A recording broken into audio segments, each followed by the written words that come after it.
Keanu was in Philadelphia for 3 months, filming a new movie, action thriller directed by Chad Stahelski, his longtime collaborator. Production was based here because the city offered tax incentives. Good locations, authentic urban atmosphere. Keanu rented an apartment in the Fishtown neighborhood. Nothing fancy, simple. 2 bedrooms, basic furniture, but clean and quiet. He didn't want to live in a hotel for 3 months. Needed something resembling home. The filming was intense. 6 days a week.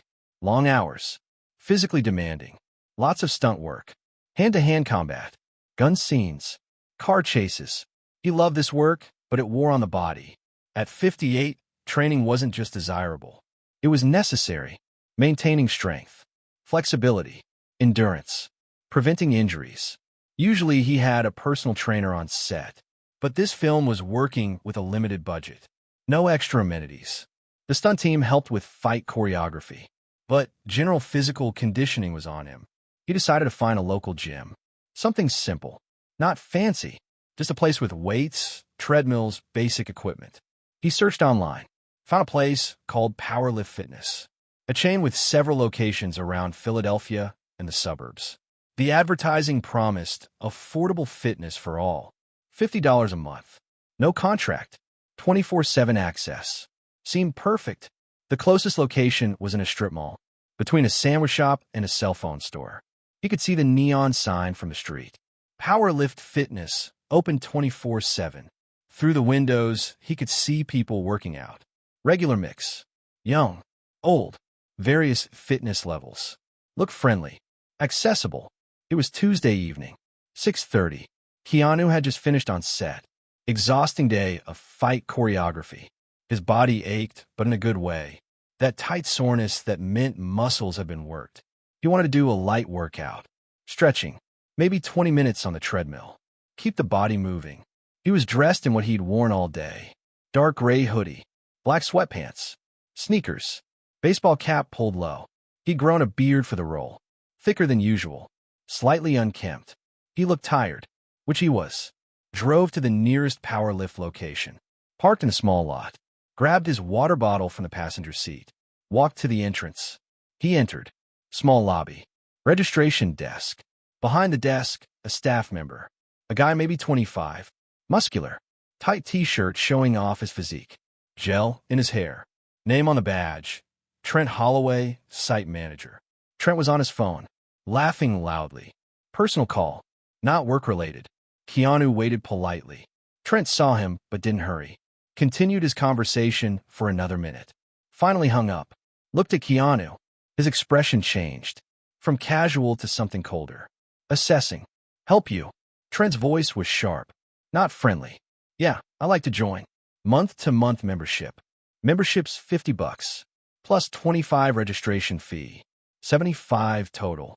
Can you pay that? The tone was implying. Maybe you can't. Keanu ignored it. Yes. Card okay. Depends. You got ID. Sure. Keanu pulled out his wallet. Extracted his driver's license. Held it out. Trent took it. Barely glanced at it. This says California. You're not local. I'm here temporarily.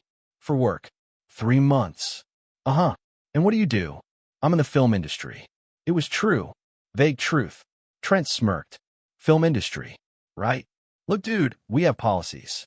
We don't want vagrants or people causing problems. You look suspicious. Hood up.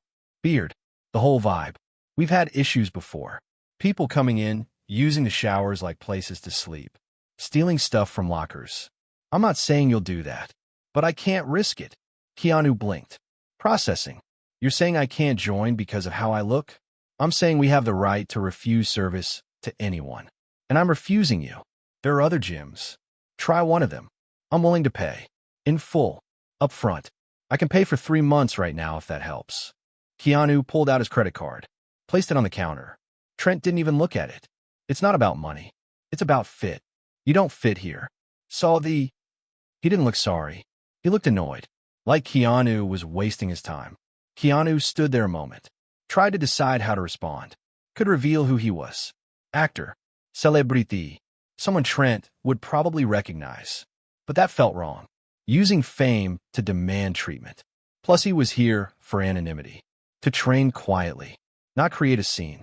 All right, he said quietly. Thanks for your time. He turned to leave. Trent called across the lobby. Hey, Marcus. A security guard appeared from the workout area. Big guy, 6'4", easily 250 pounds. Wore a black t-shirt with security on the back. Name Marcus on his badge.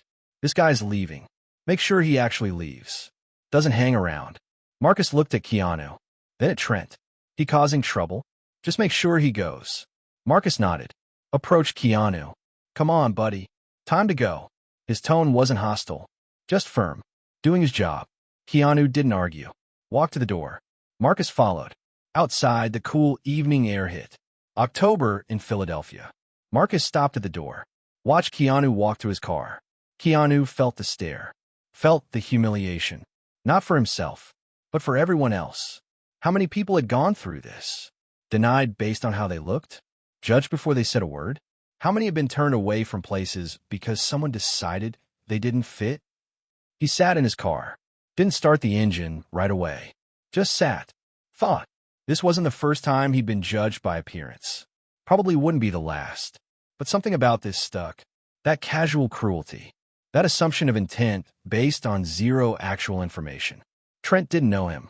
Didn't ask his story. Just decided based on a hoodie and beard that Keanu was a problem waiting to happen. This was a broader issue. Not just one rude manager, but a culture of exclusion. Deciding who belongs based on appearance. Socioeconomic status. Clothing. All unfair markers. He pulled out his phone. Called James Collins. His financial manager. The same guy who'd helped with the Lamborghini situation years ago. James picked up after 2 rings. Keanu. What's up? I need research done. There's a gym chain here in Philadelphia. Powerlift Fitness. I want to know who owns them. Financial health. If they're open to sale. Gyms? You diversifying into fitness. Maybe. But first I need information. How fast can you get it? Give me 48 hours. I'll dig up everything. Thanks. James wasn't just a financial manager. He was a connector. Had contacts in all kinds of industries. Knew how to get information quickly. He started with public records. Powerlift Fitness was part of a larger corporation. Vitality Holdings, LLC. Privately owned. Registered in Delaware. The founder and CEO was a man named Ray Castillo. 52 years old. Former bodybuilder. Started Powerlift 20 years ago with 1 location. Slowly expanded. Now had 23 gyms across Pennsylvania and New Jersey. The business model was cheap and basic. $50 memberships. Minimal amenities. No classes. No pools. Just equipment and showers. It attracted budget-conscious customers. Working class. Students. Anyone who couldn't afford fancy gyms. On paper, it looked like good business. Steady revenue. Low overhead. But digging deeper, James found problems. Vitality Holdings was in debt. Heavy debt. They'd taken out loans to finance expansion 5 years ago. Opened 10 new locations at once. The expansion hadn't paid off. Half the new locations were losing money. The company was paying interest, but barely touching principal. Another problem. Reviews. James scrolled through Yelp, Google, Facebook. Pattern of complaints. Staff is rude and judgmental. Felt unwelcome from the moment I walked in. Manager accused me of stealing when I first visited. Humiliating. Watched them kick out a homeless person who was just asking about prices. Cruel. Powerlift had a reputation problem. And a financial one. Recipe for a company open to sale. James called Keanu back within a day and a half. I've got the information. Powerlift Fitness is owned by Ray Castillo through Vitality Holdings. 23 locations. Revenue about $18 million a year. But profits are thin. They got $12 million in debt. Struggling to make payments. I think they're open to sale if the price is right. What's the right price? Given the debt and reputation issues? Maybe $25 million for the whole network. Maybe less if we negotiate hard. Make an offer. $20 million. Cash. Fast close. 30 days if they can move quickly. Keanu, that's serious money. You sure about this? Completely. These gyms have potential. Good locations. Affordable price model. But the culture's toxic. Staff judges people. pushes away the exact customers they should be serving. We can fix that. Make it something better. And the manager who kicked you out? What happens to him? He gets a second chance. If he does the work. I'll explain later. For now, just make the offer. James contacted representatives from Vitality Holdings. Arranged a meeting with Ray Castillo. Didn't disclose who the buyer was. Just said an investment group was interested in acquisition. Ray agreed to meet. He knew his company's position. New options were limited. They met in Ray's office. Small space above one of the gym locations. Ray was exactly what you'd expect. Former bodybuilder, now in his late 50s. Still big, but softening. Done. Gold chains. Talked loud. Confident. So you want to buy my gyms? Ray began. They're a good business. Stable. Growing. James didn't argue. Just laid out the offer. $20 million. Cash. We take everything. Locations. Equipment. Brand. Existing contracts. All that we assumed too. Clean close. 30 days. Ray blinked. Wasn't expecting such directness. $20 million. That's less than I valued it at. Your company has $12 million in debt. Half your locations are losing money. Your online reviews are terrible. $20 million is generous. And you know it. Silence. Ray looked at the numbers. His lawyer whispered to him. Finally, Ray nodded. 22. And we have a deal. 21. Final offer. Ray extended his hand. Deal. Who's the buyer? What company? You'll learn at closing. Until then, it's confidential. I like the mystery. Fine. Let's get the paperwork going. The next 3 weeks were a whirlwind. Legal teams reviewed contracts. Financial auditors confirmed numbers. Inspectors checked physical locations. All standard due diligence. James also did something extra. At Keanu's request, he sent anonymous mystery shoppers to all 23 locations. Different people, different appearances, wealthy looking, poor looking, different races, ages, body types. Instructions were simple. Try to sign up for membership. Record how you're treated. The results were revealing. At 15 locations, treatment was fine. Professional. No issues. But at 8 locations, patterns emerged. Testers dressed casually were treated with suspicion. Asked invasive questions. Sometimes denied on vague grounds. Testers of color faced more frequent ID checks. More skepticism about ability to pay. Testers who were heavier or older got unwanted comments about their bodies, disguised as motivation. It wasn't everywhere. Most locations were fine. But where it was bad, it was systemically bad. James compiled a report. Showed Keanu. Here's what we're looking at. It's not just Trent. It's a cultural problem at multiple sites. Good.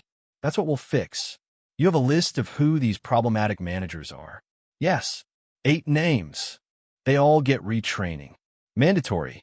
If they don't want it, they can leave. We're not carrying discrimination into the new era. The deal closed in 28 days. Faster than expected. All parties motivated. Ray got his payout. $21 million. Enough to clear the debt and walk away with a few million. He was happy. Vitality Holdings was now owned by a new entity, Reeves Wellness Group, LLC. Keanu was the sole owner. At closing, Ray learned who bought it. Wait, Keanu Reeves? The actor? You're buying my gyms. I am. Holy shit. If I'd known I had a celebrity interested, I would have asked for more. He laughed. Thought it was a joke. Keanu didn't laugh. Ray, can I ask you something? What's your policy on who can join? Policy? No policy. Anyone can join if they pay. Then why is your staff rejecting people based on how they look? Ray frowned. What do you mean? James handed over the mystery shopper report. Ray read through it. His face darkened. I didn't know this was happening. Maybe you didn't, but it was happening. Systematically. At multiple locations. Your brand promises fitness for all. But your staff was deciding who all met. That ends now. What are you doing? I am restructuring. Retraining staff. New policies. New culture. Powerlift will become what it promised to be. Accessible. Welcoming. Inclusive. For everyone. Not just people who look right. Keanu didn't seek publicity for the purchase. But news leaked. A local Philadelphia paper got a tip. Ran a story. Keanu Reeves buys local gym chain. The story mentioned the $21 million price tag. 23 locations. Plans to improve customer service culture. Immediately, national media picked it up. Keanu Reeves adds fitness empire to portfolio. Actor pledges to make gyms more inclusive. Social media exploded with speculation. Why is Keanu buying gyms? Maybe he's starting a chain of John Wick-themed combat studios, LOL. But one tweet got traction. From someone who'd been in the powerlift lobby that night Keanu was rejected. I was there when the manager kicked out a guy in a hoodie from powerlift a month ago. Guy was polite, tried to pay, got rejected anyway. I just realized that was Keanu Reeves. He just bought the entire chain. Karma is real. The tweet went viral. People pieced it together. Keanu was rejected, so he bought the company. The narrative was irresistible. Legendary level petty. Rejected for looking suspicious. Buys the whole company. Boss moves. This is like Pretty Woman, but instead of clothing stores, it's gyms. Media reached out to Keanu for comment. His publicist, Lisa, released a statement. Mr. Reeves acquired Powerlift Fitness because he saw potential to make these gyms truly serve their communities. This isn't about personal revenge. It's about creating spaces where everyone feels welcome regardless of appearance or background. Fitness should be accessible. This is an investment in community health and social justice. Keanu organized meetings at all 23 locations. Small gatherings. All staff at each site. He started with the problematic ones. 8 locations where mystery shoppers had reported discrimination. The first meeting was at the site where Trent worked. Fishtown location. 22 employees attended. Front desk staff. Trainers. Cleaners. Maintenance. Everyone looked nervous. Trent was there, sitting in the back row. Arms crossed. Defensive body language. Keanu stood in front. No podium. No video. Just him and them. Hi everyone. I am Keanu Reeves. As you know, I bought Powerlift Fitness. Want to explain why and what's changing. A month ago, I tried to join this gym. Was rejected. Till I looked suspicious. That I didn't fit. I was dressed casually. Had a beard. Was tired from work. But I wasn't a danger. I was just a person who wanted to work out. He paused. Let it land. That encounter taught me Powerlift had a deeper problem. We conducted research. Sent anonymous testers to all locations. Results showed multiple sites treated people differently based on appearance. Clothing, race, age, body type. That's unacceptable. It ends now. The room was quiet. Some nodded. Others looked scared. Here's what happens next. Everyone in this room will undergo mandatory training. 2 weeks. Paid. About non-discrimination. About implicit bias. About creating inclusive spaces. After training, you can stay with your current salaries, or you can leave. Your choice. But if you stay, you adhere to new standards. Zero tolerance for discrimination. Any kind. Against anyone. Clear. Heads nodded. But Trent spoke up. Is this because I rejected you? Is this revenge? Keanu met his gaze. Calmly. No, Trent. This isn't revenge. Revenge will be firing you. Publicly humiliating you. I'm doing neither. I'm giving you a chance to learn. Grow. Become better at your job. But to be clear, what you did was wrong. Not just to me. To anyone you did it to. And we both know I wasn't the first. Trent looked down. Couldn't meet his eyes. After the meeting, Keanu explained the new policies. To all staff. Across all 23 locations. First, pricing stayed at $50 a month. But they were implementing a sliding scale. People who could prove financial need paid less. Even zero. Fitness shouldn't be a privilege of the wealthy. It's health. It's a basic human need. We'll find ways to make it work financially while serving those who need it most. Second, no judgment at entry. Anyone who walked in was treated with respect, regardless of clothing, appearance, or how they fit. Your job is to welcome, not a gatekeep. If someone wants to join, you help them join. Period. Third, mandatory training. Not just once, but ongoing. Every quarter, staff went through refresher sessions. Culture wasn't something you built once. It was something you maintained. Fourth, anonymous reporting. A hotline where members could report discrimination, poor treatment, anything making them feel unwelcome. Every report investigated. I want to know when things go wrong. Because they will go wrong. People make mistakes. Systems aren't perfect, but we can only fix problems we know about. Fifth, new metrics. Staff were no longer measured only on number of memberships sold. They were measured on member satisfaction, on complaints resolved, on creating welcoming atmosphere. Your job is successful when people feel good about being here, not when you've squeezed every penny from them. Keanu hired a consultant, Dr. Amina Farah, expert in organizational culture and diversity. She'd worked with many companies, from tech startups to large corporations, had a reputation for straightforward, effective programs. Dr. Amina started training within a week. All 23 locations. Staff rotated through in groups of 30. 2 days of intensive training. She didn't soften things. Let's be honest. Some of you have discriminated against people. Maybe not maliciously, maybe not consciously, but the effect was the same. People were rejected, made to feel unwelcome, based on superficial characteristics. This isn't just bad ethics. It's bad business. Because every person you rejected was a potential member, potential revenue, potential advocate for your brand. You were leaving money on the table while making people feel like shit. Let's fix that. Day one was about recognizing bias, how our brains make quick judgments, how those judgments are based on stereotypes, how they affect behavior. Dr. Amina showed research, data, videos of real interactions. Watch this. Member comes in wearing a hoodie. Front desk staff looks up, makes a face, barely noticeable, but the member sees it, feels it. That's judgment. That says, you don't belong. Now watch this one. Member comes in wearing athletic gear. Smile, warm greeting, quick service. Same place, same job, different treatment. Why? Clothing. Not behavior, not words, just clothing. She ran exercises. Staff were shown photos. Had to quickly decide. Would I assume this person can afford membership? The results were stark. People in business attire were assumed affluent. People in worn clothing were assumed not. People of color were more often questioned. Older people were assumed less serious about fitness. See what you're doing? Making assumptions based on nothing real. These assumptions hurt people, hurt business, hurt you. Because you're operating from fear and prejudice instead of hospitality and service.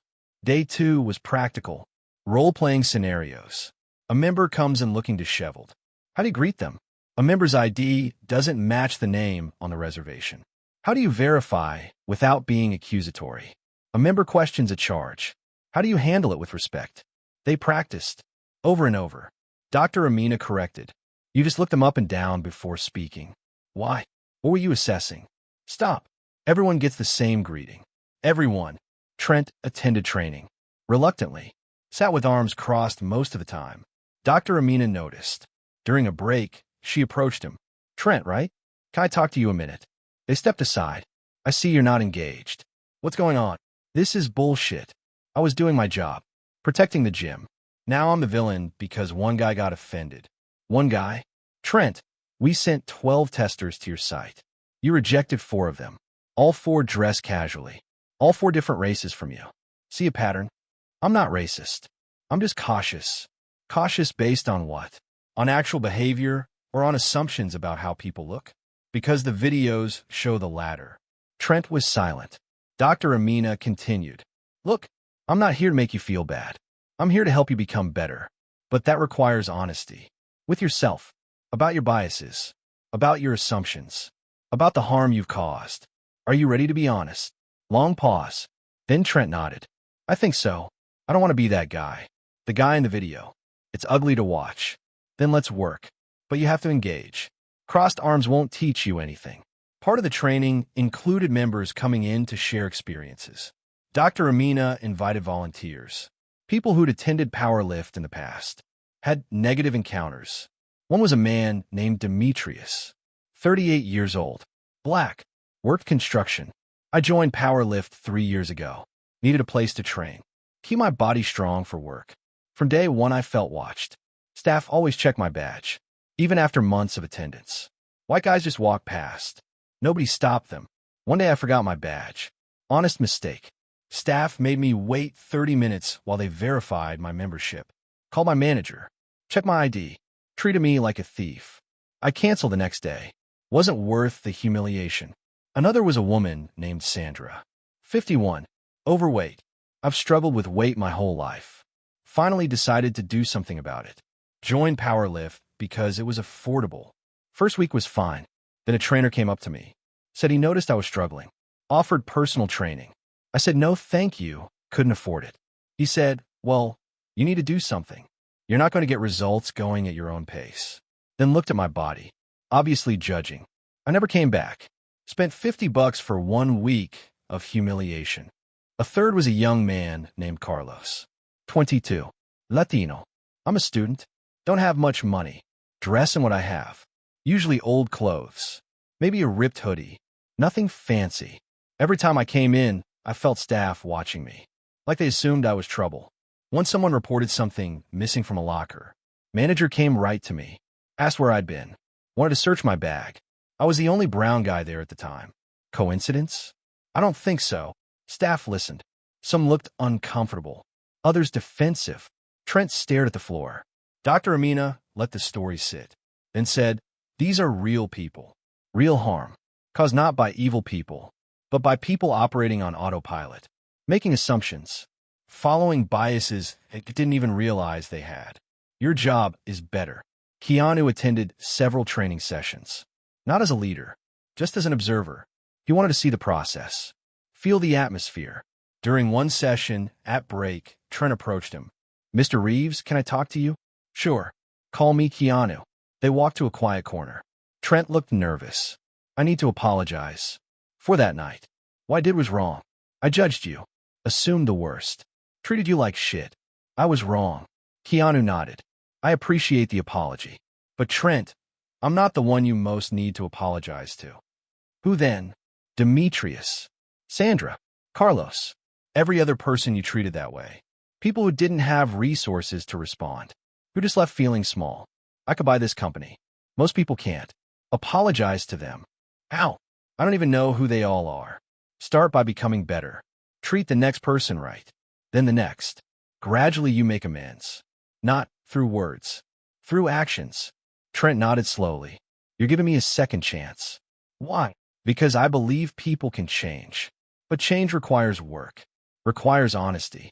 Requires humility to admit when you've been wrong. Are you ready to do that work? I think so. I want to be. The training is hard. Seeing myself in those examples. Realizing I was that guy. It hurts. But I need it. Good. Then keep showing up. Keep learning. Prove to me I was right to give you a chance. After training concluded, Keanu restructured staff. Most people stayed in their roles, but with updated training and expectations. Trent was not one of them. Keanu called him into an office. Trent, you completed training. Dr. Amina says you engaged. Did the work. That's good. But I'm not putting you back at the front desk yet. You're firing me? No, I'm reassigning you.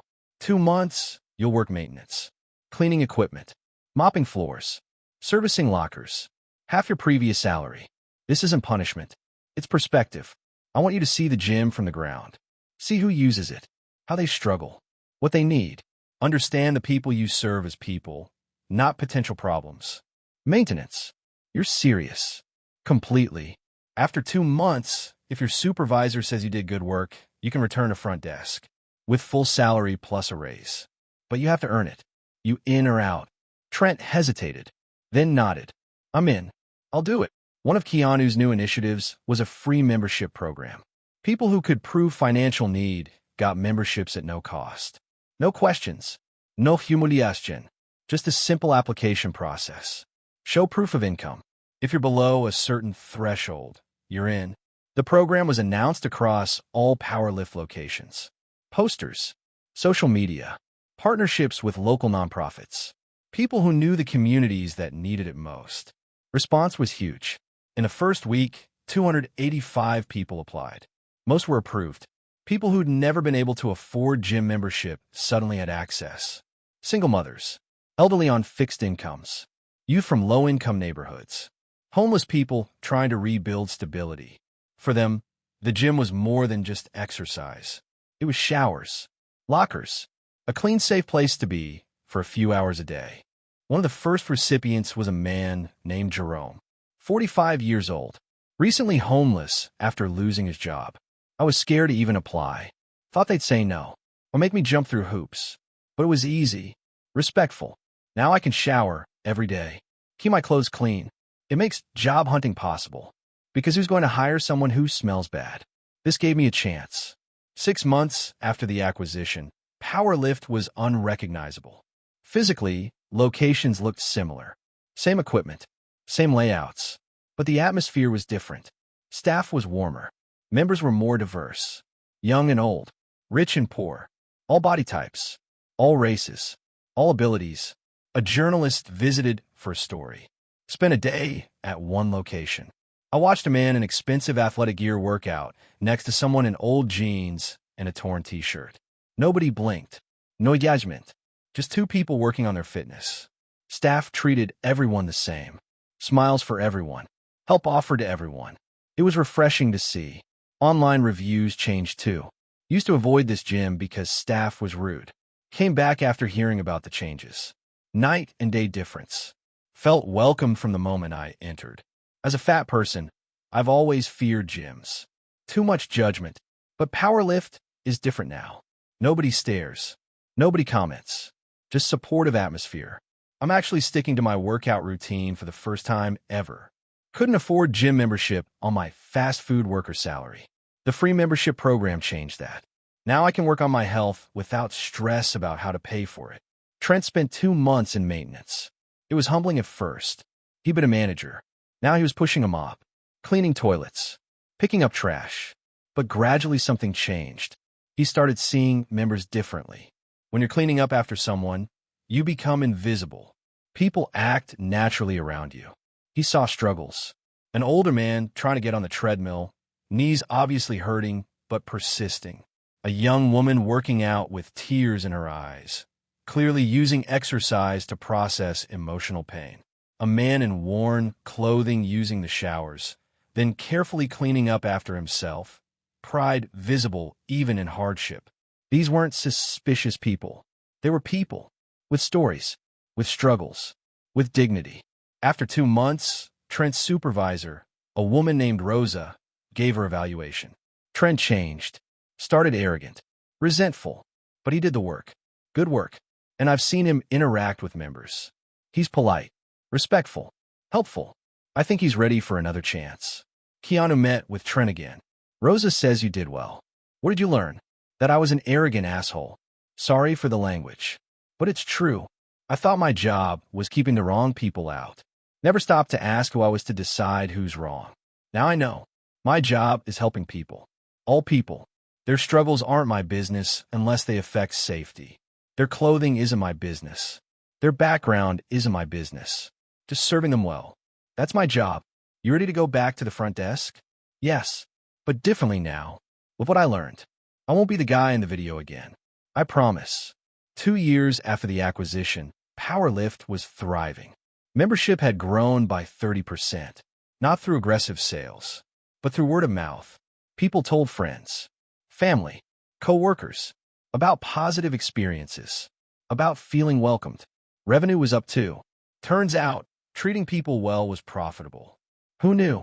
Keanu reinvested profits back into the business, upgrading equipment, improving facilities, expanding the free membership program, opening 3 new locations in underserved neighborhoods. Trent had been promoted, now a regional manager, overseeing 5 locations. He used his story as a teaching tool, told new hires about his mistake, his training, his transformation. I was the guy who kicked out the owner, he'd tell them, because I judge him by his clothes. I almost lost my job, my career, my self-respect, but I was given a second chance, taught better. Now I'm here to make sure you all learn the first time, without making my mistakes. Treat every member like they matter, because they do. Dr. Amina continued working with Powerlift, quarterly trainings, annual culture audits. She called it a model for the industry. Powerlift proves you can be profitable and principled, can serve everyone without sacrificing quality, can build a business on respect instead of exclusion. The Powerlift transformation attracted attention. Other gym chains studied what they were doing. Some copied, the free membership program. Others implemented similar anti-discrimination training. The industry was slowly shifting. Fitness publications wrote about powerlift as a case study. How Keanu Reeves revolutionized a budget gym chain. Proof that inclusivity is profitable. Business schools added the case to curricula. Taught about cultural transformation, about social impact investing, about balancing profit with purpose. Keanu gave several interviews about the experience. One with Forbes was particularly insightful. Mr. Reeves, you could have just found another gym. Why buy a whole company? Because the problem was bigger than one gym. It was systemic, and I had resources to address it systemically. Most people don't have that option. So if I can use my resources to create more just systems, why not? Critics say this was a vanity project. Ego-driven. Critics can say what they want. 3,000 people now have access to fitness who didn't before. Hundreds of employees work in healthier culture. Members report higher satisfaction. Those are the results that matter, not the motivations critics assign to me. What do you want people to take from this? That systems shape behavior more than individuals do. Trent wasn't uniquely bad. He was operating within a system that rewarded his behavior. When we changed the system, he changed. Others changed. That's the lesson. If you want different behavior, build different systems, different incentives, different values. Measure different things. The individuals will follow. Jerome, the homeless man who'd been one of the first free membership recipients, became an unofficial face of the program's success. His story was remarkable. Using the showers and lockers at Powerlift, he was able to maintain appearance enough to attend job interviews. After 3 months, he found work. Warehouse worker. Steady income. He saved enough for a security deposit on an apartment. Moved out of the shelter. But he kept coming to Powerlift. Now a paying member. This gym saved my life, he told a reporter. Not exaggerating. When you're homeless, you lose access to basic things. Shower. Safe place to keep stuff. Place to feel normal. Powerlift gave me that. Without judgment. Without lectures. Just dignity. That's all I needed to get back on my feet. Keanu met Jerome at an event. Celebration of the 2-year anniversary of the free membership program. Jerome approached nervously. Mr. Reeves, I wanted to thank you personally. You changed my life. You changed your life, Jerome. You did the work. Found the job. Rebuilt stability. I just removed one barrier. You did the rest. But without that barrier removed, I couldn't have. That matters. You matter. They hugged. Photographers captured the moment. It became an iconic image of Powerlift's transformation. With Powerlift stable and thriving, Keanu started thinking bigger. What if this model could be replicated? Not just gyms, but other essential services. He started researching, considered laundromats, barbershops, grocery co-ops, places where low-income people often felt unwelcome or couldn't afford access. He created a nonprofit, Reeves Accessible Service Initiative. Mission: make essential services accessible and dignified for everyone regardless of income. Powerlift became the model. Proof of concept. If it worked for gyms, it could work for other sectors. He started small. One laundromat in Philadelphia. Same model. Sliding scale pricing. Free for those in need. Staff training on non-discrimination. Culture of respect. It worked. People came not just to wash clothes, but because they were treated well. Felt seen. Valued. Next was a grocery co-op. Fresh produce in a food desert neighborhood. Affordable pricing. No judgment about what people bought or how they paid. Again, success. The organization attracted other investors. Philanthropists who saw the model working. Wanted to replicate it in their cities.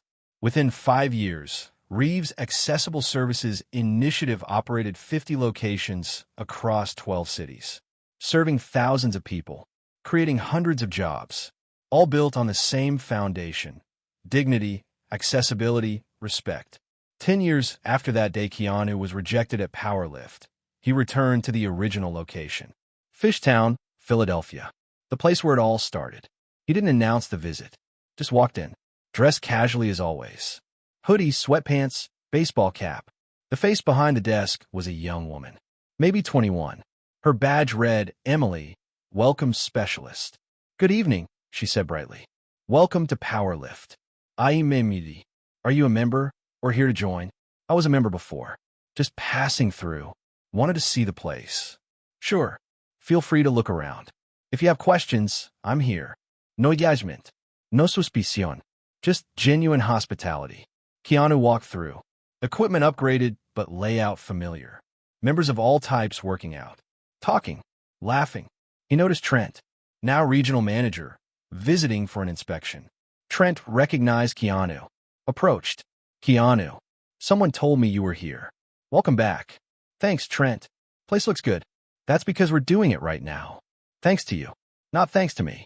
Thanks to the work you and everyone else did. Change isn't easy. You all earned it. They talked for a few minutes. About the company's growth. About new initiatives. About ongoing challenges. We still have slip-ups, Trent admitted. People make assumptions. But the difference now is we have systems to catch it. Correct it. It's not perfect, but it's so much better. Progress over perfection, Keanu said. That's all we can ask. That night, Keanu sat in his rented apartment. The film shoot long finished. But he still came back to Philadelphia sometimes. To check on things. Stay connected. He thought about the journey. From being rejected at a door, to owning a company, to transforming its culture, to helping expand the model across multiple sectors. It started with a small moment. A tired actor who wanted to work out. A rude manager who made an assumption.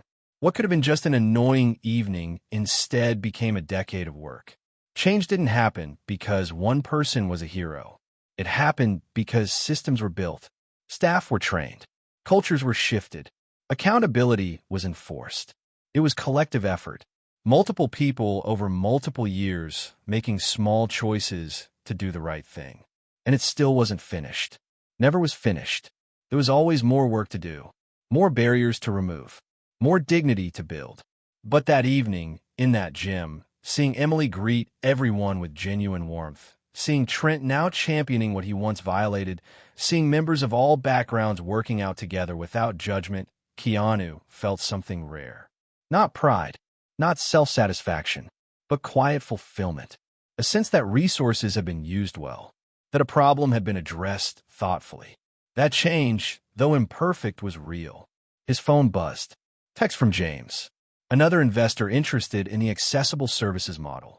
Wants to open 5 locations in Detroit. You in? Keanu typed back. I'm in. Let's talk details tomorrow. The work continued. Always continued. But that was the point. One moment. One rejected door.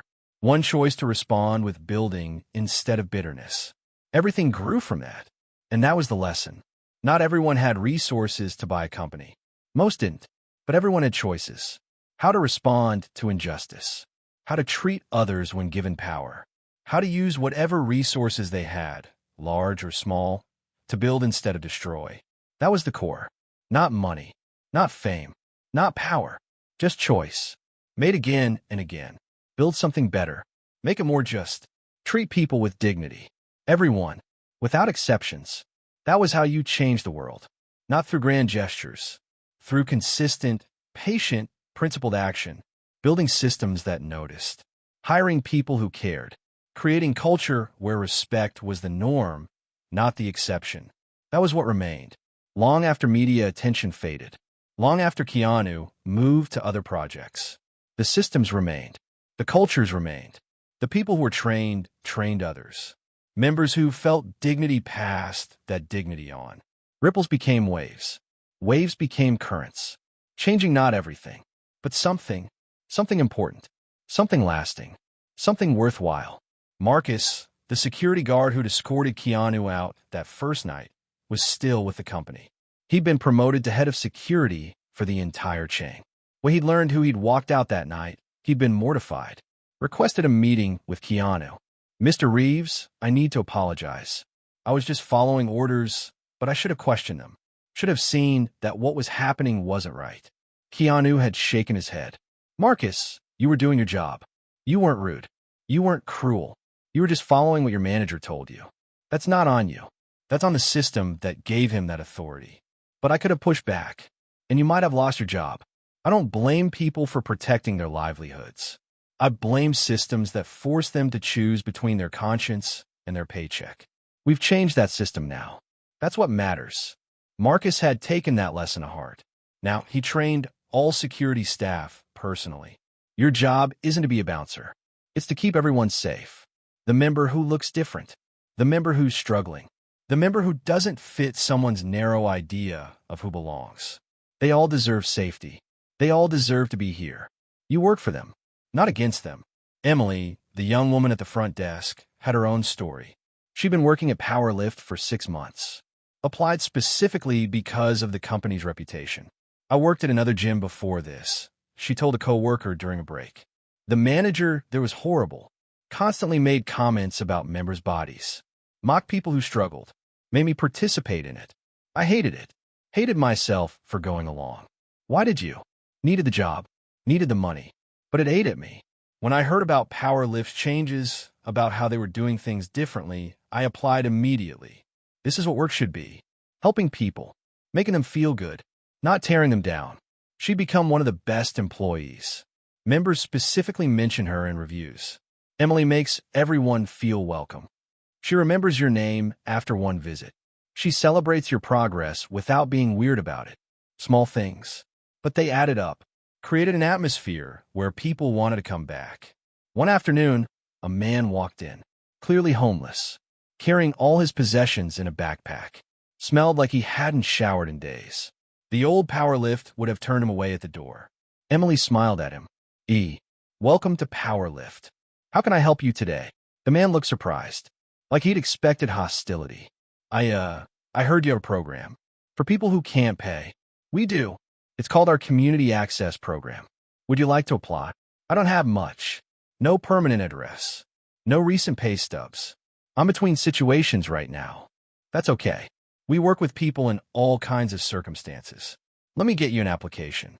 You can fill out here if you'd like. Takes about 10 minutes. The man's eyes welled up. You're not going to kick me out? Why will we kick you out? You're here to join. That's what we want. Everyone's welcome here. He filled out the application with shaking hands.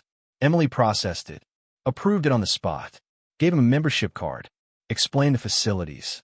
Showers are in the back. Towels are free. Lockers are available if you need secure storage.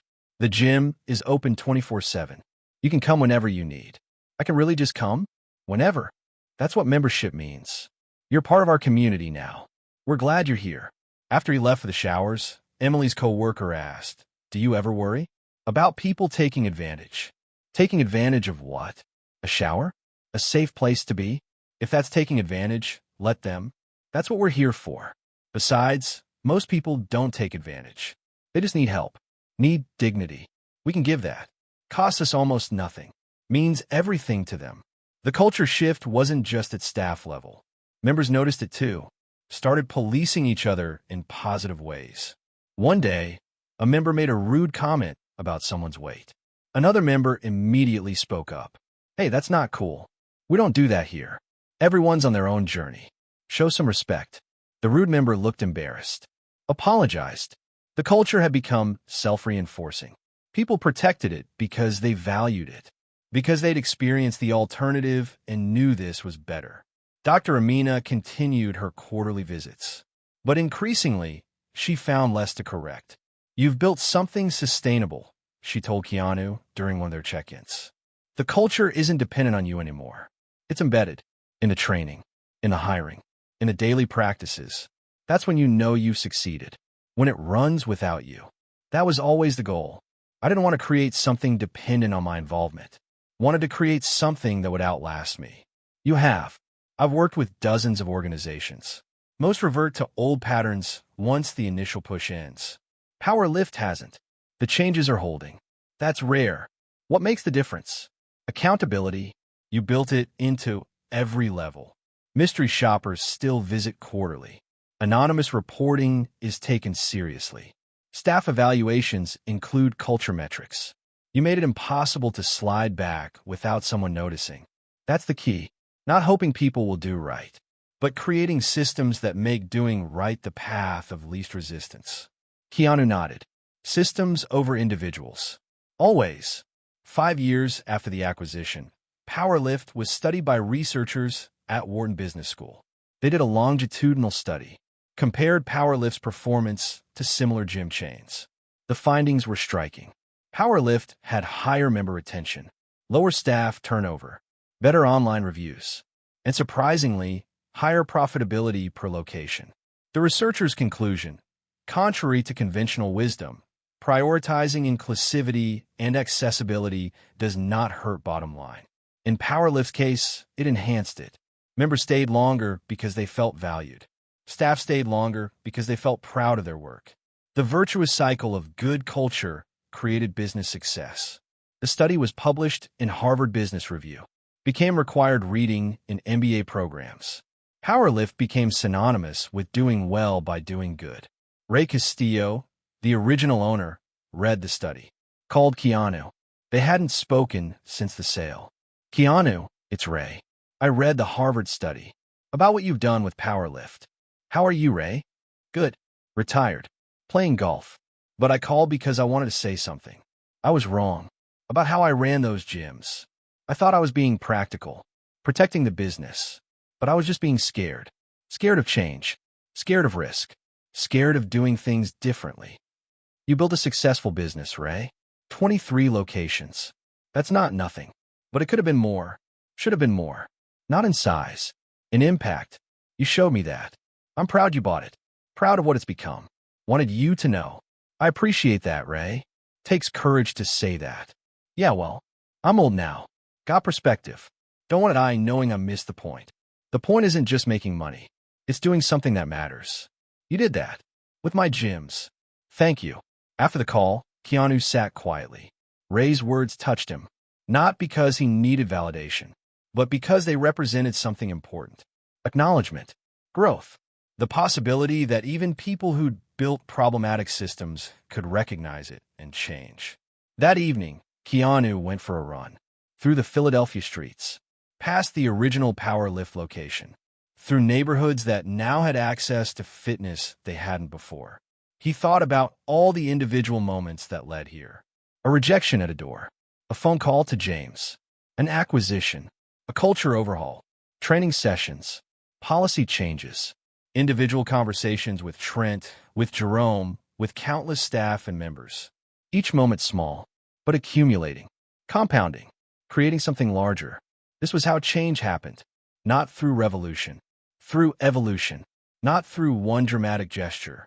Through thousands of small, consistent actions. Not through perfection. Through persistent, patient progress. The Powerlift story wasn't about a hero. It was about a system. A bad system that hurt people. A conscious choice to build a better one. And the hard, unglamorous work of maintaining that better system day after day, year after year. That work continued. Would always continue. Because systems required maintenance. Culture required cultivation. Progress required protection from the constant pull back toward old patterns, old prejudices, old exclusions. But for tonight, running through these streets, past gyms where everyone was welcome, Keanu felt something simple. Satisfaction, not an accomplishment, but an alignment. Between values and actions. Between resources and purpose. Between seeing a problem and actually addressing it. The work was never done, but it was being done. That was enough. That had to be enough. And for now, in this moment, it was